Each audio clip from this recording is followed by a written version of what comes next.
ಮಳೆಗಾಲ ಕಡಿಮೆ ಆಗ್ತಾ ಇದೆ. ನಮ್ಮ ತುಮಕೂರು, ಬೆಂಗಳೂರು ರೂರಲ್ಲು, ಮಂಡ್ಯ, ರಾಮನಗರ ಇಷ್ಟು ಆಗಲೇ ನೀರಿಗೆ ಭಾಳ ಪ್ರಾಬ್ಲಮ್ ಆಗ್ತಾಯಿದೆ, ಕುಡಿಯೋ ನೀರಿಗೆ. ಈಗ ನೆಕ್ಸ್ಟು ಎತ್ತಿನೊಳೆದು ನೀರು ಈಚೆ ತೆಗೆದಿದ್ದೀವಿ.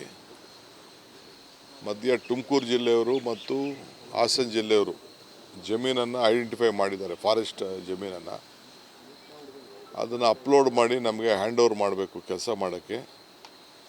ಚೀಫ್ ಮಿನಿಸ್ಟ್ರು ಕೂಡ ಒಂದು ಸಪ್ರೇಟ್ ಮೀಟಿಂಗ್ ಮಾಡ್ತೀನಿ ಅಂತೇಳಿ ಅಶ್ಯೂರ್ಮೆಂಟ್ ಕೊಟ್ಟಿದ್ದಾರೆ. ಫಾರೆಸ್ಟ್ ಮಿನಿಸ್ಟ್ರಿಗೂ ನಾವು ಹೇಳಿದ್ದೀವಿ, ಈಗ ಅದು ಕೆಲಸ ಮಾಡಬೇಕು. ಏನಾದರೂ ಮಾಡಿ ನೆಕ್ಸ್ಟ್ ಇಯರ್ ಒಳಗಡೆ ತುಮಕೂರಿಗೆ ನೀರು ಬಿಡಬೇಕು. ಈ ಮಧ್ಯದಲ್ಲಿ ಬಿಳುಗುಂಡ್ಲದು ಸ್ವಲ್ಪ BJP ಗೌರ್ಮೆಂಟು ಪ್ಲ್ಯಾನ್ನ ಚೇಂಜ್ ಮಾಡಿದ್ದಾರೆ. ಇದು ಬೈರಗುಂಡ್ಲದು ಪ್ಲ್ಯಾನ್ನ ಚೇಂಜ್ ಮಾಡಿದ್ದಾರೆ.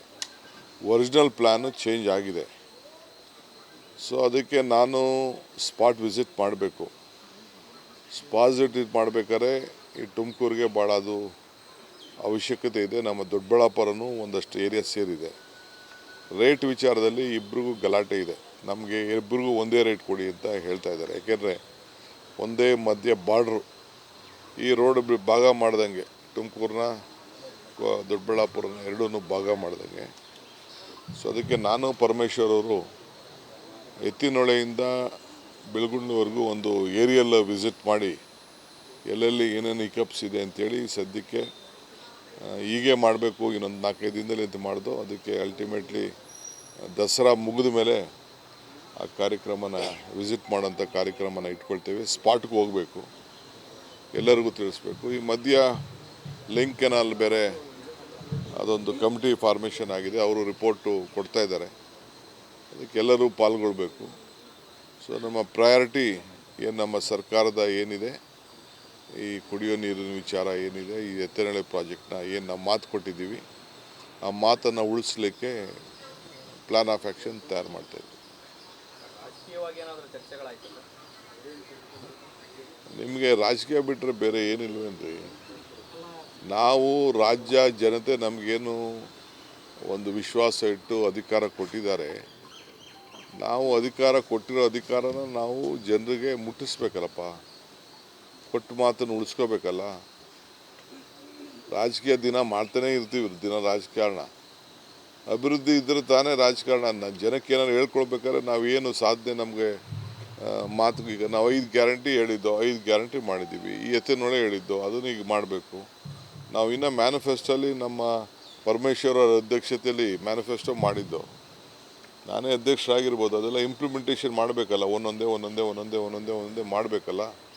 ಮೀಟ್ರು ಟೈಮ್ ಓಡ್ತಾ ಇರ್ತದೆ, ಹಗಲು ರಾತ್ರಿ ಹಗಲಿಗೆ ಇದಕ್ಕೆ ವಾಚ್ಗೆ ಸ್ಟಾಪೇ ಇಲ್ಲ, ಹೋಗ್ತಾ ಇರ್ತದಲ್ಲ.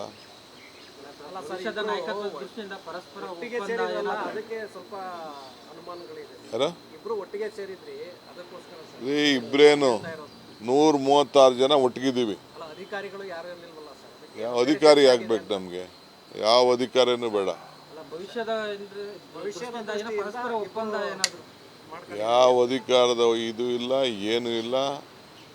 136 ಜನ ಒಗ್ಗಟ್ಟಾಗಿದ್ದೀವಿ, ಆಯಿತಾ? ಒಬ್ಬ ನಾಯಕ ಅಂತ ಅಂದಮೇಲೆ ನಾಯಕನಿಗೆ ಯಾವ ಅಧಿಕಾರಿನೂ ಬೇಕಾಗಿಲ್ಲ. ಅಲ್ಟಿಮೇಟ್ಲಿ ನಾವು ಆಲೋಚನೆ ಮಾಡ್ತೀವಿ, ಚರ್ಚೆ ಮಾಡ್ತೀವಿ, ಅಭಿಪ್ರಾಯ ಕೇಳ್ತೀವಿ. ಒಬ್ಬ ಮಾತಾಡೋನು ಒಬ್ಬನೇ, ಡಿಸಿಷನ್ ಕೊಡೋನು ಒಬ್ಬನೇ. ಕೆಲವೊಂದು ಮಾಹಿತಿಗಳು ಸೋರಿಕೆ ಆಗ್ತಿದ್ದಾವೆ ಸರ್ಕಾರದಿಂದ, ಇಲ್ಲ ಅಧಿಕಾರಿಗಳ ಮಟ್ಟದಿಂದ ಅನ್ನುವಂಥ ಚರ್ಚೆ ನನ್ನನ್ನು ಕೂಡ ಹೇಳಿದ್ರು. ಅವ್ರಿಗಿಂತ ಚೆನ್ನಾಗಿ ಇಂಟೆಲಿಜೆನ್ಸ್ ಮಾಹಿತಿ ನನಗೆ ಬರುತ್ತೆ ಅಂತ. ಅದ್ರ ಮೇಲೆ ಏನಾದ್ರು ಕಣ್ಣಿಡುವ ಸಂಬಂಧಪಟ್ಟ ಯಾರಿಗೆ? HD ಕುಮಾರಸ್ವಾಮಿ ಅವರಿಗೆ ಪಾಪ ನೋಡಿ, ಮೋದಿಯವರು ಒಳ್ಳೆ ಪೋರ್ಟ್ಫೋಲಿಯೋ ಕೊಟ್ಟಿದ್ದಾರೆ. ಸ್ಟೀಲು, ಇಂಡಸ್ಟ್ರೀಸು ದೊಡ್ಡ 2 ಪೋರ್ಟ್ಫೋಲಿಯೋ ದೊಡ್ಡದಾಗಿ ಕೊಟ್ಟವ್ರೆ. ಅವ್ರಿಗೆ ಪಾಪ ಒಳ್ಳೆ ಅವಕಾಶ ಸಿಕ್ಕಿದೆ. ಯೋಗಕ್ಕಿಂತ ಯೋಗಕ್ಷೇಮ ಇಂಪಾರ್ಟೆಂಟ್. ರಾಜ್ಯಕ್ಕೆ ದೊಡ್ಡ ತಂದು ಒಂದು 50,000 ಜನಕ್ಕೋ 1,00,000 ಜನಕ್ಕೋ ಉದ್ಯೋಗ ಕೊಡುವಂಥದ್ದು ಏನಾದ್ರು ಒಂದು ಇಲ್ಲಿ ಮಾಡಲಿ. ಈ ರಾಜಕಾರಣ, ಈ ಮಾತು ಇವೆಲ್ಲ ಬಿಟ್ಬಿಟ್ಟು ನಮ್ಮ ಸರ್ಕಾರ ಕೂಡ ಅವ್ರಿಗೆ ಏನೇನು ಬೇಕೋ ಸಹಕಾರ ಕೊಡೋಕ್ಕೆ ನಾವು ರೆಡಿ ಇದ್ದೀವಿ. ದೊಡ್ಡ ಹಾಸನಕ್ಕೋ, ಮಂಡ್ಯಕ್ಕೋ, ಬೆಂಗಳೂರಿಗೋ, ಬೀದರ್ಗೋ, ಗುಲ್ಬರ್ಗಕ್ಕೋ ರಾಜ್ಯಕ್ಕೆ ಏನಾದ್ರು ಮಾಡಿ ಅವ್ರ ಕಾಲದಲ್ಲಿ ಏನಾದ್ರು ಒಂದು ಬಿಟ್ಟು ಹೋಗಲಿ, ಅದು ನಾವು ಆಸೆ ಪಡ್ತೀವಿ. ಮಿಕ್ಕಿದೆಲ್ಲ ಇರ್ತದೆ. ಯಾಕೆ ಇಂಥ ಅವಕಾಶನ ಕಳ್ಕೊಂಡು ಯಾಕೆ ಹಾಳು ಮಾಡ್ಕೊಳ್ತಾ ಇದ್ದಾರೆ?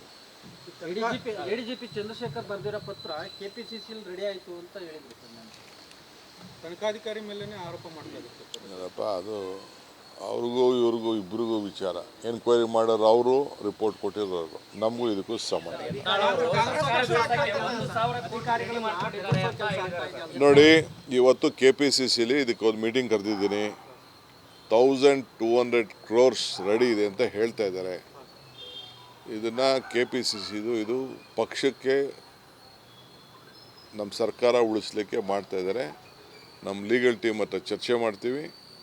ಇದರ ಬಗ್ಗೆ ನಾನೀಗಾಗಲೇ ನಮ್ಮ ಹೈಕಮಾಂಡ್ಗೂ ನನ್ನ ಗಮನಕ್ಕೆ ತಂದಿದ್ದೀನಿ. ರಿಪೋರ್ಟ್ ಎಲ್ಲ ನೀವೆಲ್ಲ ರಿಪೋರ್ಟ್ ಮಾಡಿದ್ದೀವಿ. Whatever is there, this is a matter to be investigated by the income tax ಅವರು ಇದ್ರ ಬಗ್ಗೆ ಇನ್ವೆಸ್ಟಿಗೇಷನ್ ಮಾಡಬೇಕಾಗ್ತದೆ. ಕಾನೂನು ಏನಿದೆ ಆ ಕಾನೂನನ್ನು ನಾನು KPCCಲಿ ಒಂದು ಮೀಟಿಂಗ್ ಕರೆದಿದ್ದೀನಿ. ಮೀಟಿಂಗ್ ಆದಮೇಲೆ ಅದ್ರ ಬಗ್ಗೆ ಏನು ಪ್ಲಾನ್ ಆಫ್ ಆ್ಯಕ್ಷನ್ ಅಂತ ತಿಳಿಸ್ತೀನಿ. ಬರಗಾಲ ಕಡಿಮೆ ಆಗ್ತಾ ಇದೆ. ನಮ್ಮ ತುಮಕೂರು, ಬೆಂಗಳೂರು, ರೂರಲ್ಲು, ಮಂಡ್ಯ, ರಾಮನಗರ ಇಷ್ಟು ಆಗಲೇ ನೀರಿಗೆ ಭಾಳ ಪ್ರಾಬ್ಲಮ್ ಆಗ್ತಾಯಿದೆ, ಕುಡಿಯೋ ನೀರಿಗೆ. ಈಗ ನೆಕ್ಸ್ಟು ಎತ್ತಿನೊಳೆದು ನೀರು ಈಚೆ ತೆಗೆದಿದ್ದೀವಿ.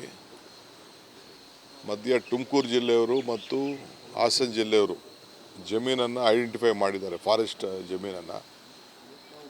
ಅದನ್ನು ಅಪ್ಲೋಡ್ ಮಾಡಿ ನಮಗೆ ಹ್ಯಾಂಡ್ ಓವರ್ ಮಾಡಬೇಕು ಕೆಲಸ ಮಾಡೋಕ್ಕೆ. ಚೀಫ್ ಮಿನಿಸ್ಟ್ರು ಕೂಡ ಒಂದು ಸಪ್ರೇಟ್ ಮೀಟಿಂಗ್ ಮಾಡ್ತೀನಿ ಅಂತೇಳಿ ಅಶ್ಯೂರ್ಮೆಂಟ್ ಕೊಟ್ಟಿದ್ದಾರೆ.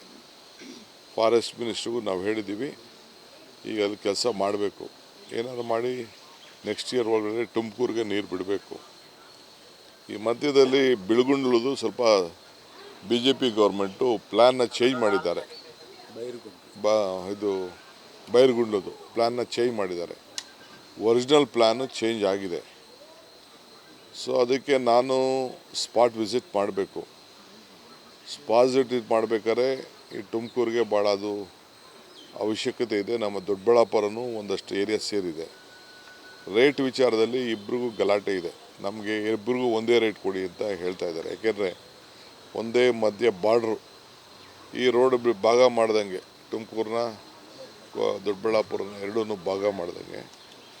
ಸೊ ಅದಕ್ಕೆ ನಾನು ಪರಮೇಶ್ವರ್ ಅವರು ಎತ್ತಿನೊಳೆಯಿಂದ ಬೆಳಗುಂಡ್ಲವರೆಗೂ ಒಂದು ಏರಿಯಲ್ ವಿಸಿಟ್ ಮಾಡಿ ಎಲ್ಲೆಲ್ಲಿ ಏನೇನು ಹಿಕಪ್ಸ್ ಇದೆ ಅಂಥೇಳಿ ಸದ್ಯಕ್ಕೆ ಹೀಗೆ ಮಾಡಬೇಕು, ಇನ್ನೊಂದು 4-5 ದಿನದಲ್ಲಿ ಅಂತ ಮಾಡ್ದು. ಅದಕ್ಕೆ ಅಲ್ಟಿಮೇಟ್ಲಿ ದಸರಾ ಮುಗಿದ ಮೇಲೆ ಆ ಕಾರ್ಯಕ್ರಮನ ವಿಸಿಟ್ ಮಾಡೋಂಥ ಕಾರ್ಯಕ್ರಮನ ಇಟ್ಕೊಳ್ತೇವೆ. ಸ್ಪಾಟ್ಗೆ ಹೋಗಬೇಕು, ಎಲ್ಲರಿಗೂ ತಿಳಿಸ್ಬೇಕು. ಈ ಮಧ್ಯ ಲಿಂಕ್ ಕೆನಾಲ್ ಬೇರೆ ಅದೊಂದು ಕಮಿಟಿ ಫಾರ್ಮೇಷನ್ ಆಗಿದೆ, ಅವರು ರಿಪೋರ್ಟು ಕೊಡ್ತಾ ಇದ್ದಾರೆ. ಅದಕ್ಕೆಲ್ಲರೂ ಪಾಲ್ಗೊಳ್ಬೇಕು. ಸೊ ನಮ್ಮ ಪ್ರಯಾರಿಟಿ ಏನು, ನಮ್ಮ ಸರ್ಕಾರದ ಏನಿದೆ ಈ ಕುಡಿಯೋ ನೀರಿನ ವಿಚಾರ ಏನಿದೆ, ಈ ಎತ್ತಿನಹೊಳೆ ಪ್ರಾಜೆಕ್ಟ್ನ ಏನು ನಾವು ಮಾತು ಕೊಟ್ಟಿದ್ದೀವಿ, ಆ ಮಾತನ್ನು ಉಳಿಸ್ಲಿಕ್ಕೆ ಪ್ಲಾನ್ ಆಫ್ ಆ್ಯಕ್ಷನ್ ತಯಾರು ಮಾಡ್ತಾಯಿದ್ವಿ. ನಿಮಗೆ ರಾಜಕೀಯ ಬಿಟ್ಟರೆ ಬೇರೆ ಏನಿಲ್ವೇನ್ರಿ? ನಾವು ರಾಜ್ಯ ಜನತೆ ನಮಗೇನು ಒಂದು ವಿಶ್ವಾಸ ಇಟ್ಟು ಅಧಿಕಾರ ಕೊಟ್ಟಿದ್ದಾರೆ. ನಾವು ಅಧಿಕಾರ ಕೊಟ್ಟಿರೋ ಅಧಿಕಾರನ ನಾವು ಜನರಿಗೆ ಮುಟ್ಟಿಸ್ಬೇಕಲ್ಲಪ್ಪ. ಕೊಟ್ಟು ಮಾತನ್ನು ಉಳಿಸ್ಕೋಬೇಕಲ್ಲ. ರಾಜಕೀಯ ದಿನ ಮಾಡ್ತಾನೇ ಇರ್ತೀವಿ, ದಿನ ರಾಜಕಾರಣ. ಅಭಿವೃದ್ಧಿ ಇದ್ದರೆ ತಾನೇ ರಾಜಕಾರಣ. ಜನಕ್ಕೆ ಏನಾದ್ರು ಹೇಳ್ಕೊಳ್ಬೇಕಾದ್ರೆ ನಾವೇನು ಸಾಧನೆ ನಮಗೆ ಮಾತು. ಈಗ ನಾವು 5 ಗ್ಯಾರಂಟಿ ಹೇಳಿದ್ದೋ, 5 ಗ್ಯಾರಂಟಿ ಮಾಡಿದ್ದೀವಿ. ಈ ಎತ್ತಿನೊಳೆ ಹೇಳಿದ್ದೋ ಅದನ್ನು ಈಗ ಮಾಡಬೇಕು. ನಾವು ಇನ್ನೂ ಮ್ಯಾನಿಫೆಸ್ಟೋಲ್ಲಿ ನಮ್ಮ ಪರಮೇಶ್ವರ ಅಧ್ಯಕ್ಷತೆಯಲ್ಲಿ ಮ್ಯಾನಿಫೆಸ್ಟೋ ಮಾಡಿದ್ದು. ನಾನೇ ಅಧ್ಯಕ್ಷರಾಗಿರ್ಬೋದು, ಅದೆಲ್ಲ ಇಂಪ್ಲಿಮೆಂಟೇಷನ್ ಮಾಡಬೇಕಲ್ಲ. ಒಂದೊಂದೇ ಮಾಡಬೇಕಲ್ಲ. ಮೀಟ್ರು ಟೈಮ್ ಓಡ್ತಾ ಇರ್ತದೆ. ಹಗಲು ರಾತ್ರಿ ಹಗಲಿಗೆ ಇದಕ್ಕೆ ವಾಚ್ಗೆ ಸ್ಟಾಪೇ ಇಲ್ಲ, ಹೋಗ್ತಾ ಇರ್ತದಲ್ಲ.